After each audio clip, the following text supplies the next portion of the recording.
Good evening and welcome to the news. The fertilizer issue has well and truly affected the everyday lives of the people that are the backbone of our nation, the farmer. Today we start the news listening to the lamentations of such a farmer.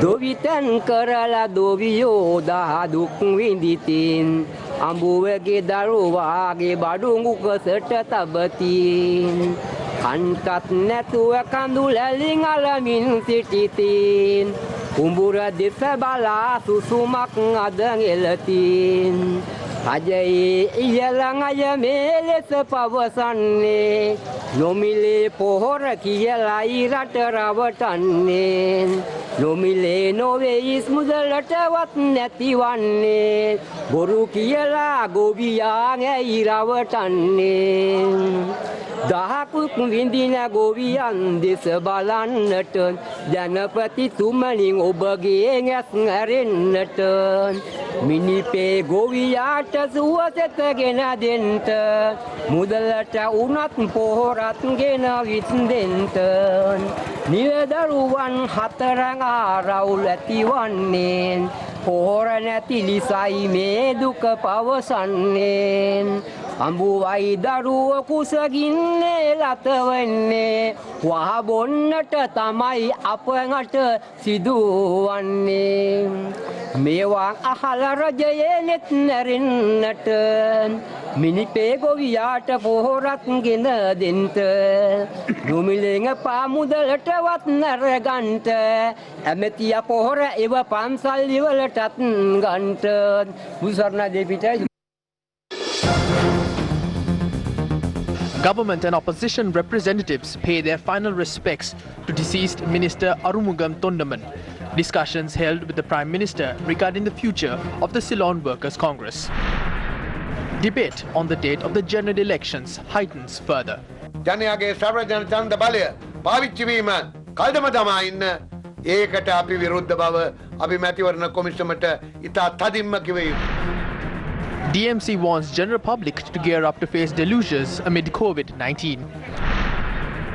35 Seychelles nationals arrived in the country to promote medical tourism, Dr. Channa Jayasumana claims. Now once dubbed the Kingmaker, a decisive political figure and the leader of the Ceylon Workers' Congress, Arumugam Thondaman passed away last night. His final rites will take place on Sunday with state patronage.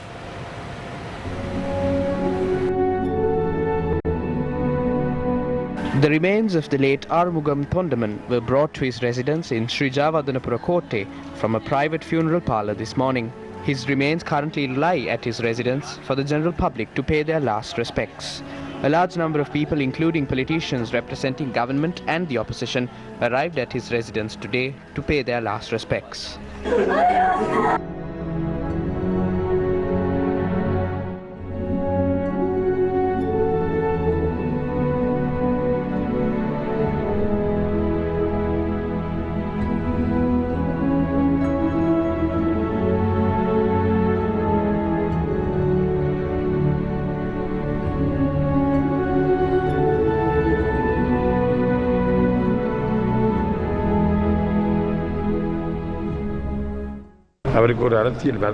His death is a loss to the estate community.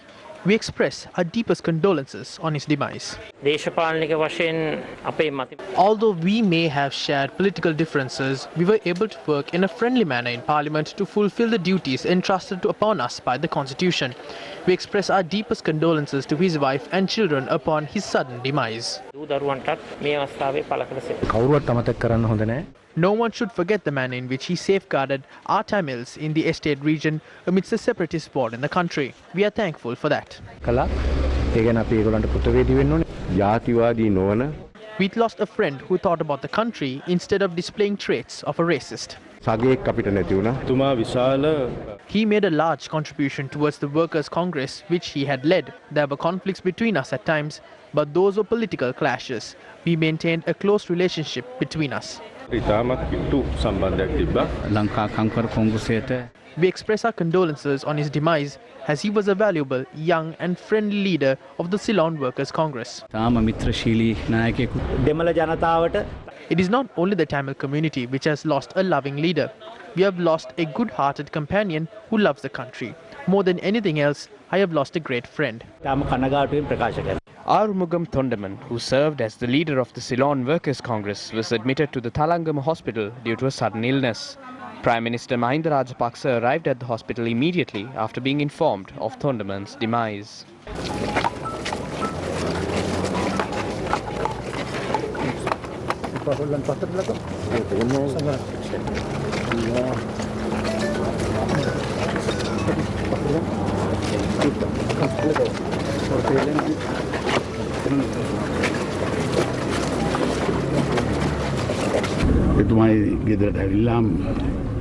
He left my place after speaking to my wife and the other members of the household. His son, son-in-law and a few other members of his party were also present. During his last few hours, he was speaking about the estate community and their problems. He was a person who loved the people. Thondaman had met with the Prime Minister a few hours before his demise to discuss certain problems faced by the people. He had also called on the Indian High Commissioner to Sri Lanka, Gopal Bagle, yesterday. Meanwhile, frontline members of the Ceylon Workers' Congress met with Prime Minister Mahinda Rajapaksa to decide on the future course of action.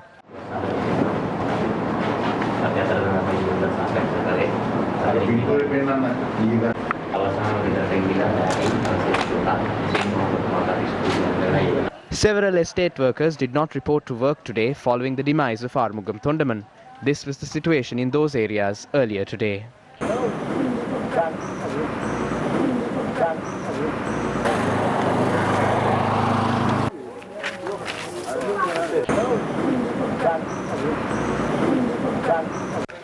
President Gotabaya Rajapaksa expressed his condolences on the demise of Minister Arumugam Thondaman on Twitter today. In his tweet, the head of state said, quote, "He served his community with dedication and stood for the rights of plantation workers." End quote.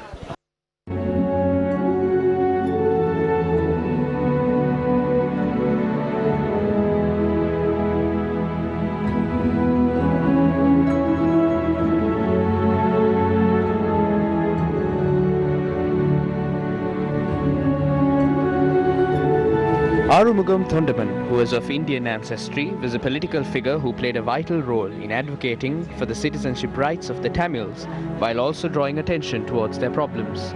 Thondaman, who stepped in to fill the void created following the demise of his grandfather Saumyamurthy Thondaman, won the hearts of many people in the estate community.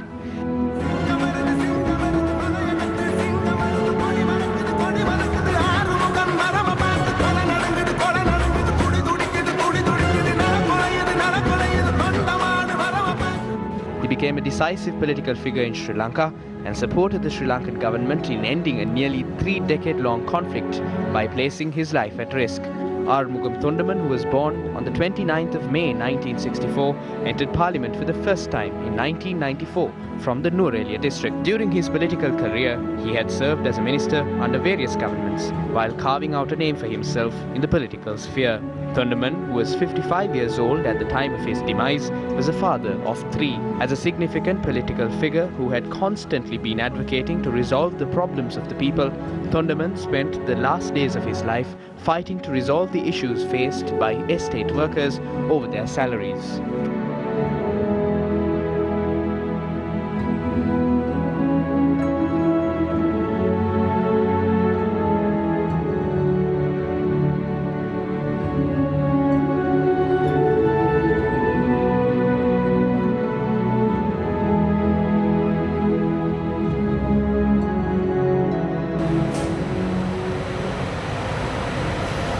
In some other news now, Indian High Commissioner to Sri Lanka, Gopal Bagle, met with Prime Minister Mahinda Rajapaksa today.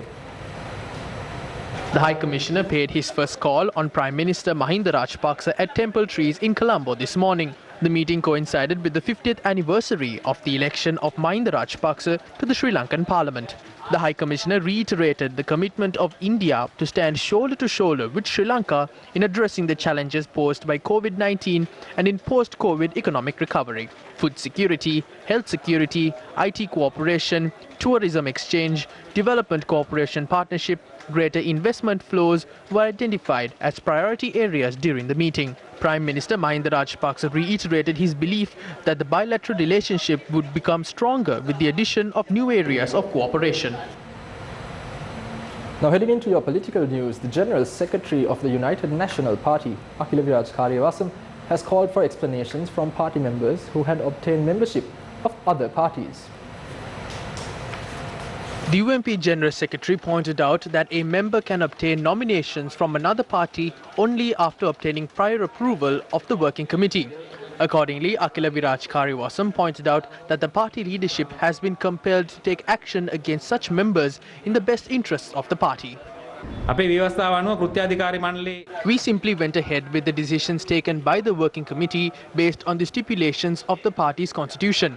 The final decision of the working committee was to establish the Samagi Jana Balawegaya, appoint Sajid Premadasa and Ranjit Manduba Bandara as the leader and general secretary, and to contest the elections as a common alliance. Akila Viraj Karyawasam, Ravi Karunanayaka and Ranil Wickremesinghe have acted against it. Therefore, we can institute disciplinary action against them, but we won't. We will hand that opportunity to the general public. Ranil Wickremesinghe, Ravi Karunanayaka and Akila Viraj Karyawasam are associating Basil Rajapaksa these days. When I went for a debate, Mahindananda Alutkamage made me aware of this letter. He let the cat out of the bag and then could not answer me when I asked him how he knew. I then said it would have been Basil Rajapaksa who drafted the letter and thereafter you all had sent it. Ranil Wickremesinghe acted in this manner since the past. We will obtain the elephant once this is over. Not even 3 of them will be voted in. There are around 95 UNP politicians at Sirikota. We will give Ranil Wickremesinghe a post as well, an advisory role. Ranil Wickremesinghe is more or less a Rajapaksa brother. Rajapaksa පවුලේ එක සහෝදරයෙක් වගේ. ඒක එතුමාත් දන්නවා අපිත් දන්නවා. Now President's Counsel Vijayadasa Rajapaksa today requested the Supreme Court to issue a ruling declaring that the Elections Commission has violated the Constitution and election laws. He made the request by pointing out that the members of the Elections Commission had expressed contradictory stances in court instead of displaying collective responsibility. The fundamental rights petitions filed against the decision to conduct the election on the 20th of June and to reconvene Parliament was taken up for the 7th day today. Intervening parties were allowed to make submissions concerning the petitions today. President's Counsel Dr. Vijayadasa Rajapaksa appeared for the Secretary of the Sri Lanka Podujana Peramuna, Attorney at Law Sagara Karyawasam, who is an intervening party to the petition. Making submissions, the President's Counsel told the court that although an election commission has been established to conduct a free and fair election, the members of the polls body have expressed contradictory remarks in court due to the rift between themselves. He pointed out that such a situation is shameful and observed that some members of the Election Commission have failed to identify their responsibilities. Meanwhile, President's Counsel Udita Ihalheva, appearing for civil activist Jeevan Tyagaraja, who filed an intervening petition, pointed out that the Election Commission has the right to impose regulations under the existing parliamentary election laws. Accordingly, the President's Counsel said that there was no need to prepare new laws about the election by reconvening Parliament. The petitions are to be taken up for consideration before the Supreme Court as well.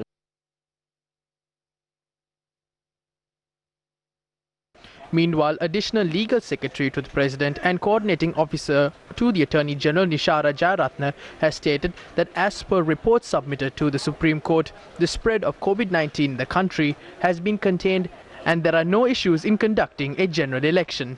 3 reports on the complete steps taken by the President and the government to contain the spread of COVID-19 in the country have been submitted to the Supreme Court on behalf of the Attorney General. All details regarding the containment of COVID-19 between the 29th of January and 26th of May have been included. All factors are reports presented to show that the spread of COVID-19 in the country has been controlled and contained, and that there is no hindrance to holding a general election in the country.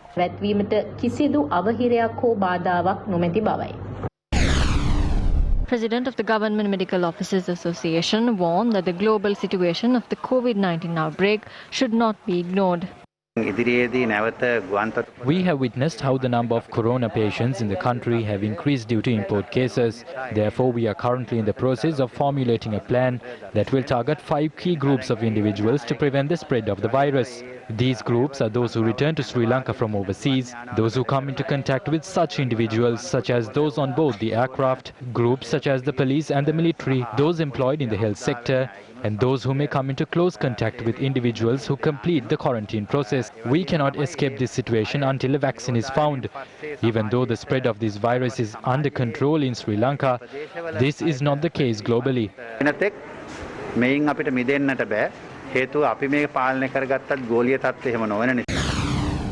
The political sphere remains heated over the developments surrounding the general election. The chairman of the National Election Commission says 75 days are needed once health authorities give the green light to hold the election, and only after that period can the election be held.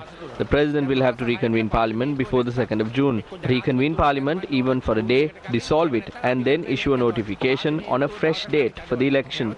Those are the steps which should be followed legally. Nominations can only be suspended if a proposal is presented to parliament. Otherwise, nominations won't be suspended. That is an opinion put forth by the ruling faction.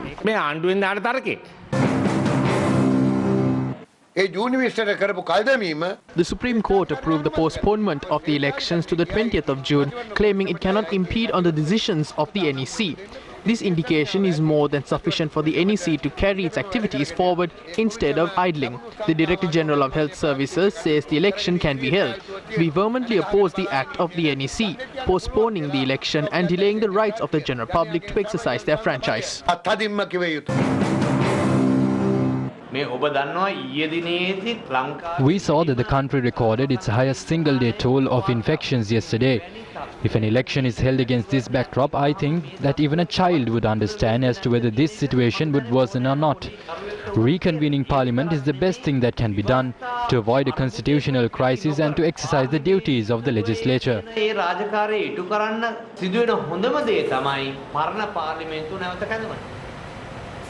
Now, while politicians bicker over an election, the people of the country are facing an acute shortage of rice.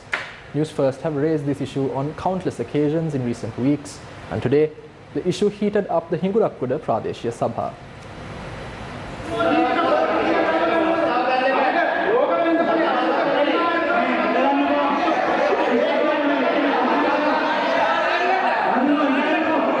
A tense situation arose at today's meeting in this manner. When the issue regarding rice in the Polonnaruwa district was brought up, the councillor representing the Sri Lanka Freedom Party first spoke on the matter.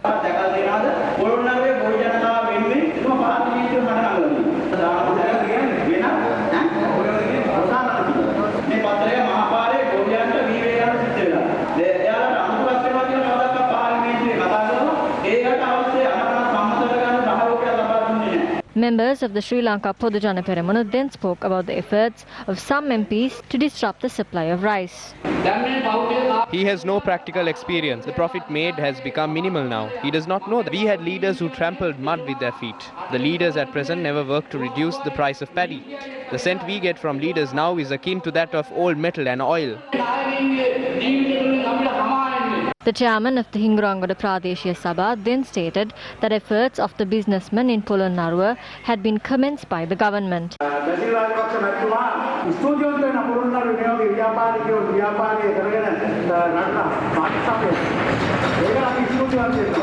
An SLFP member then exposed a number of scams taking place with the influence of a politician in Polonnaruwa. If we have to buy an old washer made of old metal, if vehicles are being budded and sold, now that is something that goes beyond the mafia. Dudley Sirisena is the one who knelt before Maithripala Sirisena and got nomination. Because of this man, issues that do not exist in the country are being created. The JVP councillor stated that the current situation has arisen due to the prevailing political system that has existed in the country for decades. This is because they want to give Roshan Ranasinghe the shot. That is the actual reason. They want to give him the shot, and that is why they are talking politics. This is the fault of the 72-year-old political system. The government can put together the system to distribute rice. Together they have to send the STF to Dudley Sirisena. Why have they fallen to such a level?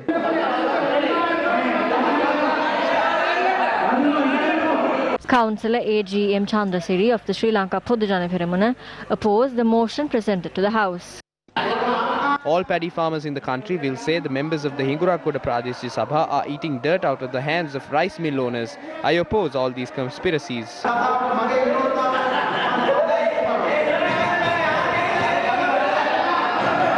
Another member of the Sri Lanka Podujana Peramuna expressed his opposition to the statement. When it crosses 6 million, this one switched sides. He even went to temple trees. That is how they acted. Another matter that has arisen along with the rice issue in the country is the fertilizer issue. Newsfirst has continually reported on this matter as well. What exactly is the problem? In comparison to the fertilizer and other related chemicals imported to the country in December last year, the amount imported during the first 3 months of the year is lower. According to customs data, the amount of fertilizer imported to the country in December last year was 2,233.4 tons. 1,133.82 tons of fertilizer has been imported to the country in January this year. When compared to the amount imported in December last year, the amount imported in January has recorded a decline of 1,099.58 tons. 432.79 tons of fertilizer has been imported in February this year. Although 1,110.77 tons of fertilizer has been imported to the country in March, in comparison to the same period in the previous year, it is a decline of 1,122.63 tons. The National Fertilizer Secretariat said there are around 39,837 tons of fertilizer for use in state-owned storage facilities. The Fertilizer Secretariat added that apart from state-owned organizations, 9 other private companies maintain fertilizer reserves in the country. When inquired, Secretariat Director Mahesh Gamampilla said private entities have more than 46,000 tons of fertilizer for other crops. He added that 35,000 tons of fertilizer for paddy will be imported to the country during the next few days. If stocks of fertilizer are currently being held by the state and private sectors, why do farmers continue to lament about its shortage? About 100 farming families in the Siripura and Medagama villages in Kantale continue to struggle due to the shortage of fertilizer to nourish their crops. ඉතින් ඒ පොහොර ගහන අවධියට අපිට දැන් පොහොර රජයෙන් අඩු කරලා තියෙන්නේ ගිය සැරේ පොහොර සහන ආධාරයට වැඩිය අඩුව. ඉතින් අපි කොහොමද මේ රටේ නිෂ්පාදනය ඉහළ දාන්න වැඩ කරන්නේ? පොහොර ප්‍රමාණය කොහෙත්ම අපිට වගාවට ගෙනිය ගන්නවත් බැරි සයිස් එකේ අඩු ප්‍රමාණයක් ලැබෙලා දැන් සාමාන්‍යයෙන් ගත්තොත් මඩ පොහොර 100කට 50ක් අඩු කරලා තියෙනවා. කිලෝ 7යි හම්බෙන්නේ මේ 18 agrarian organizations representing several villages including Udawela and Kolongoda visited the Ulpotagama Agrarian Services Center in Hasalaka to purchase fertilizer today. However, these farmers who had been there from morning were compelled to leave empty-handed as officers at the Agrarian Center refused to give out more fertilizer, claiming that the recommended quantities had already been given.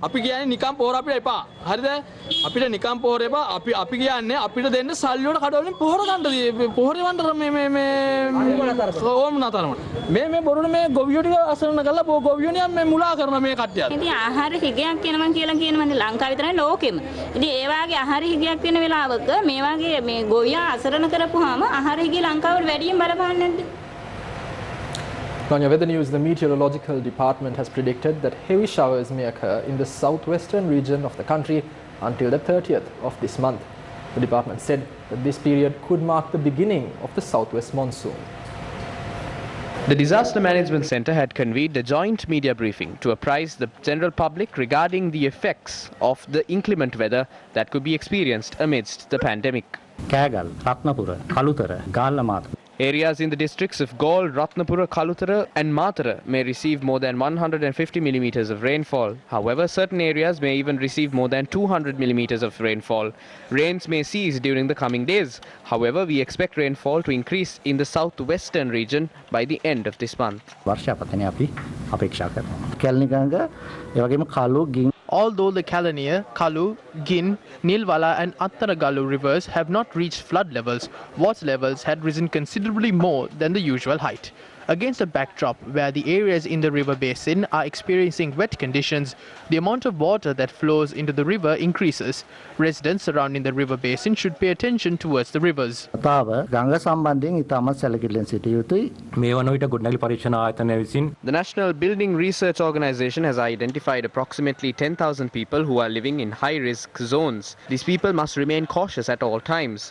People living in the mountainous areas should pay special attention towards the drainage systems surrounding their homes. Diseases may increase along with the increase in rains. We have predicted that diseases such as respiratory problems, dengue and rat fever may increase during the rainy season. The arrangements that have been made to face the disaster situation was explained during the briefing. We have introduced a system to register people who arrive at safe shelters in the events of flooding or landslides due to the coronavirus. People must wash their hands, wear face masks and abide by all the health directives. The public health inspectors will monitor them throughout the day and carry out temperature checks. We are not asking the people to seek shelter at their homes of their relatives and friends with the intention of expecting a calamity. Such a situation should not happen. If one person at a safe shelter contracts the virus, we will have to quarantine the entire camp. Now,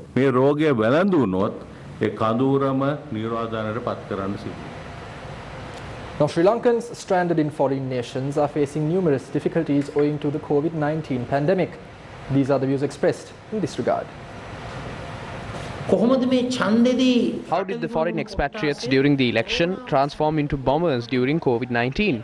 The country is moving forward because of foreign remittances. I request the groups representing the government to refrain from calling foreign expatriates bombers. What needs to be done is to reactivate the high commissions. Steps should be taken to resolve these issues. Nobody called the Seychelles nationals who arrived in the country bombers. Please implement an active program to rescue these foreign expatriates.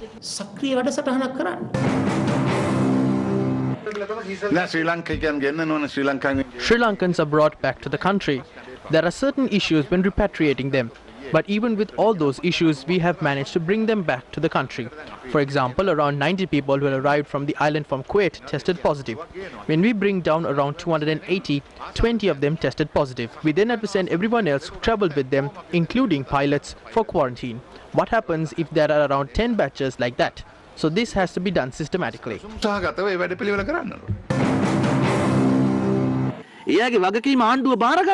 The government should take responsibility. Instead of taking the responsibility, ministers have called these foreign expatriates bombers while showcasing their incompetency. This is a huge issue. Even during the previous election, they played an important role.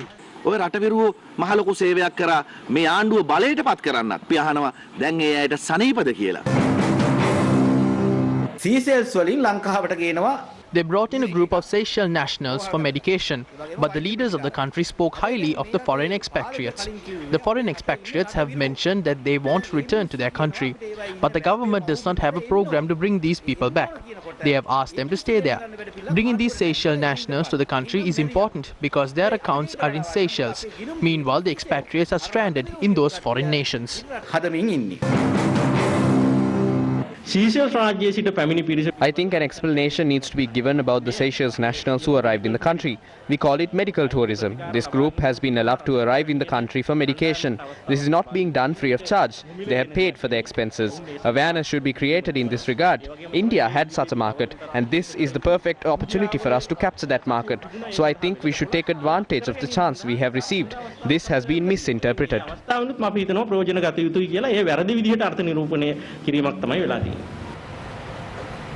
Now, the National Operations Centre for the Prevention of COVID-19 says 3 COVID-19 clusters have been identified thus far. They are the Navy sailors, foreign returnees and patients discovered from within the island. No community transmission has been recorded over the last 27 days, however. 134 new COVID-19 patients have been identified so far today, while 53 of them are Navy sailors, 81 of them are foreign returnees. Accordingly, the total confirmed cases in Sri Lanka rose to 1,453, while 732 out of the total value have made full recoveries. A decision has been reached to use the Teldenia Hospital and the old Hambantota Hospital to further strengthen the capacity of COVID-19 treatment in the country. The number of COVID-19 positive cases reported among Navy personnel is declining. There were more than 5,000 in this complex. They were all directed to quarantine centres. At present, more than 3,000 people have completed the quarantine process and has returned home.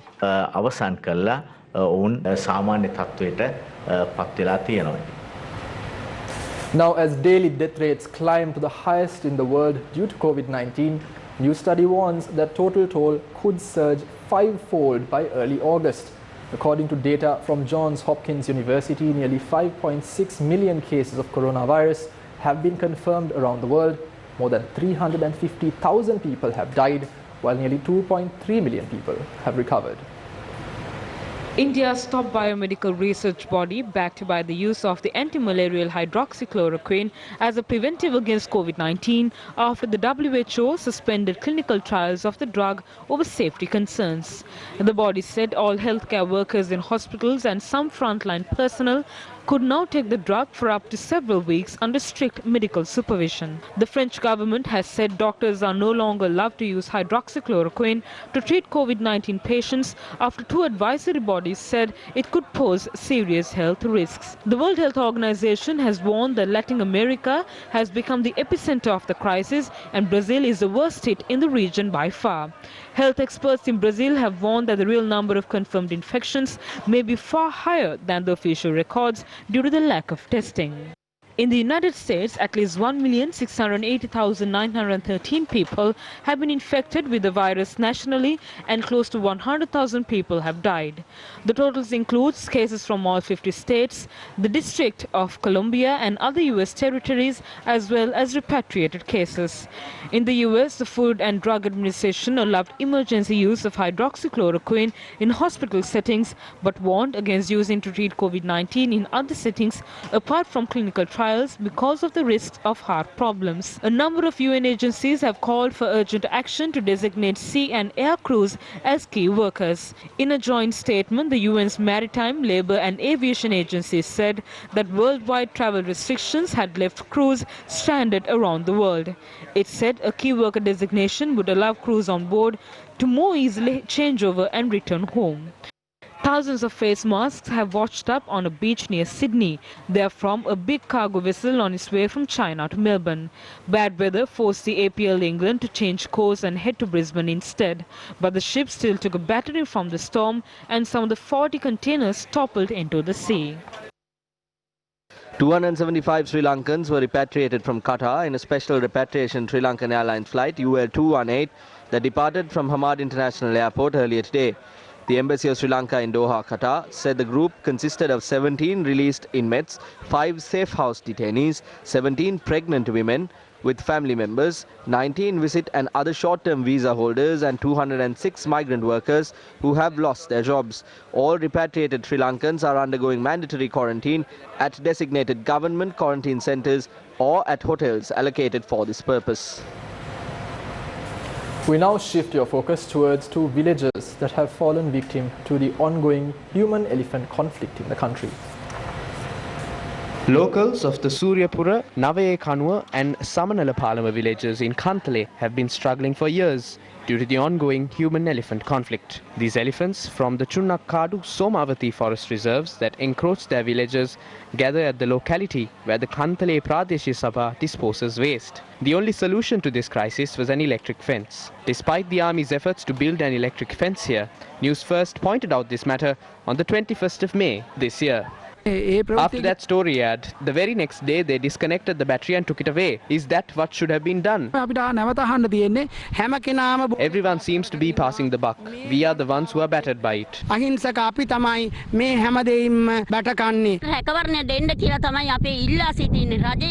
Today, this fence is of no use and locals claim the number of elephants encroaching the village has increased. The army has once again come forward to help these villagers by reconstructing the electric fence. The village of Suryapura is situated in the Suryapura Grama division, which falls under the purview of the Kantale Divisional Secretariat in the Trincomalee district. The annual reports compiled by Gammadda with the assistance of the University of Peradeniya in the years 2016, 2017 and 2018 have pointed out continuously that these areas are prone to wild elephant encroachments. Maize cultivation is the livelihood of many in the Buddankota village in Badulla. This village is home to nearly 400 families. However, the wild elephant menace has pushed the farmers to a point where they simply cannot continue to cultivate. Elephants of the Randenigala Reserve encroach this village.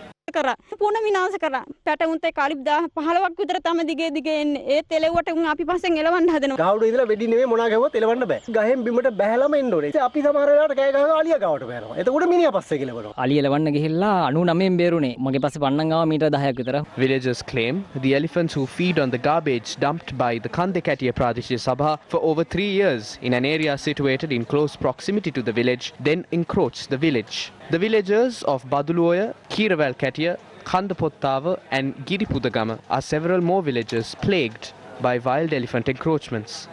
Mothers are forced to protect their farms at night instead of tending to their newborns. ළමයා කිරි බොනවා. නමුත් කිරි දීලා මං ළමයාට කවා පොලා 8:00ට විතර එනවා පැල රකින්න. මේ ණයවත් අපිට ගෙවා ගන්න විදිහක් නැහැ මහත්තයා. අලි වැටක් ඉදි කරලා දෙනවා නම් ඒක ලොකු ස්ථාවර විසඳුමක් වෙයි කියලා අපි බලාපොරොත්තු වෙනවා. The Buddankota village is situated in the Kandakapu Ulpata Grama division of the Badulla district. The annual reports published by Gammadda over the past 3 years have highlighted that these areas are suffering from water shortages. Now the residents of Mulatiyana of Dibdenipota South Grama division in the Matra district are suffering without sufficient drinking water. Water to around 100 villages in the Pulhena region is provided through a public water project, but it cannot be said exactly when water will be received. The local residents allege that they only get water when the person in charge of handling the projects feels he needs to do his job. අපිට වතුර වලට ගොඩක්ම අපහසුයි. වතුර line එකක් අරන් තියෙනවා. ඒකට සතියකට ගමන් දෙකක් හෝ තුනක් වගේ තමයි වතුර එන්නේ. There is one at home with a newborn. We have no water and it is a big problem. There is a shortage of water received by homes with children. While these people have provided the capital that was used to do this project, they are charged regardless of whether or not they receive water. This too, when not a single house has a water meter in place to measure consumption. දැනට දවස් 7ක් වෙනවා වතුර නැතුව මීටර දානවා කියලා දුවලා මීටර දාලා නැහැ බලධාරීන්ට දැනුවත් කරාට ඒක කිසිම සහනයක් වුන්නේ නැහැ දැන් සති දෙකක් තුනක් තිස්සේ නොකඩ වතුර ලැබෙන්නේත් නැහැ සති එකමාරක් තිස්සේ දැන්ට අපිට වතුර එන්නේත් නැහැ වතුර ආවත් විනාඩි 10යි 15යි එන්නේ වතුර අපේ ගෙවල් වලට වතුර පුරව ගන්න හැකියාවකුත් නැහැ. These locals live a difficult life and have resorted to fixing a tank to collect sporadically supplied water, which is later collected.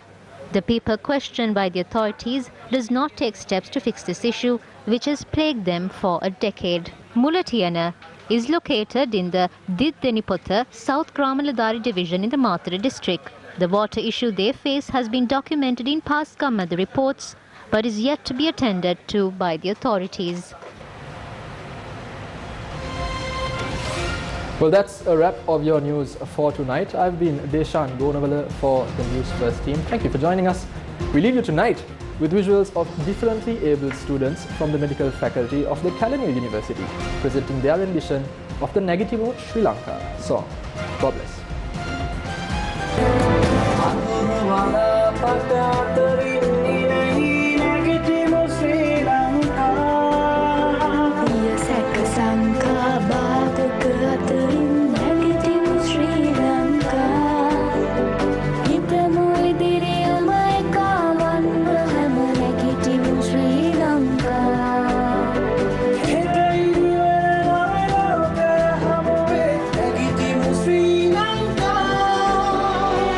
Sida no venas ni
නැගිටිමු Sri Lanka